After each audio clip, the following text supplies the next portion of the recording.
स्वर्ग के रास्ते में 5 पांडवों में से कब, कौन, किस पाप के कारण नीचे गिरा, जानिए।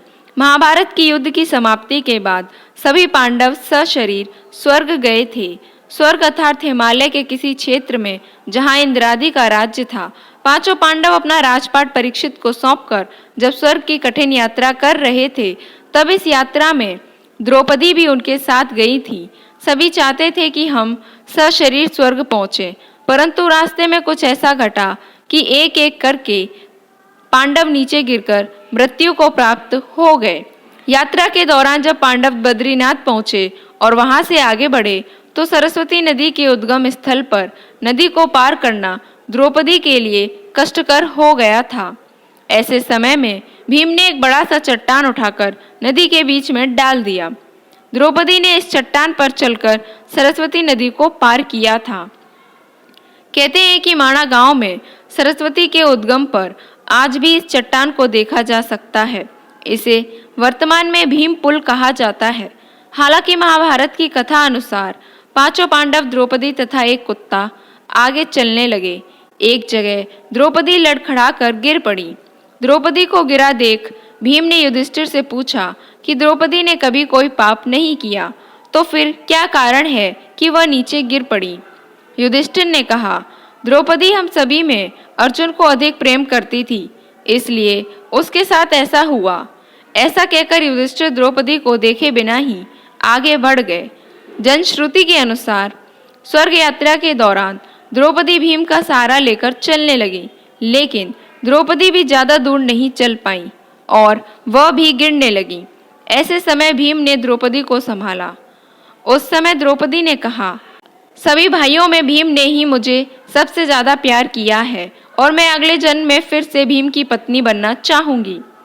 थोड़ी देर बाद सहदेव भी गिर पड़े। तब भीम ने पूछा, सहदेव क्यों गिरा? युधिष्ठिर ने कहा, सहदेव किसी को अपने जैसा विद्वान नहीं समझता था, इसी दोष के कारण गिरना पड़ा। कुछ देर बाद नकुल भी गिर पड़े। भीम के पूछने पर युधिष्ठिर ने बताया कि नकुल को अपने रूप पर बहुत अभिमान था, इसलिए आज इसकी यह गति हुई है। थोड़ी देर बाद अर्जुन भी गिर पड़े।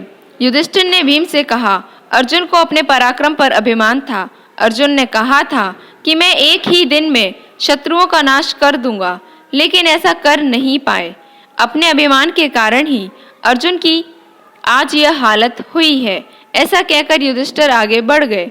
थोड़ी आगे चलने पर भीम भी गिर गए। तब भीम ने गिरते वक्त युधिष्ठिर से इसका कारण पूछा, तो उन्होंने बताया कि तुम खाते बहुत थे और अपने बल का झूठा प्रदर्शन करते थे, इसलिए तुम्हें आज भूमि पर गिरना पड़ा। यह कहकर युधिष्ठिर आगे चल दिए। केवल वह कुत्ता ही उनके साथ चलता रहा। युधिष्ठिर कुछ ही दूर चले थे कि उन्हें स्वर्ग ले जाने के लिए स्वयं देवराज इंद्र अपना रथ लेकर आ गए।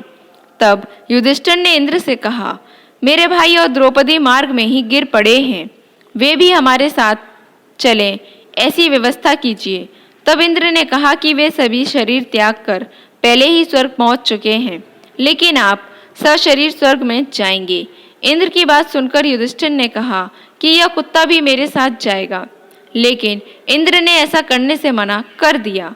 काफी देर समझाने पर भी जब युधिष्ठिर बिना कुत्ते के स्वर्ग जाने के लिए नहीं माने, तो कुत्ते के रूप में यमराज अपने वास्तविक रूप में प्रकट हो गए।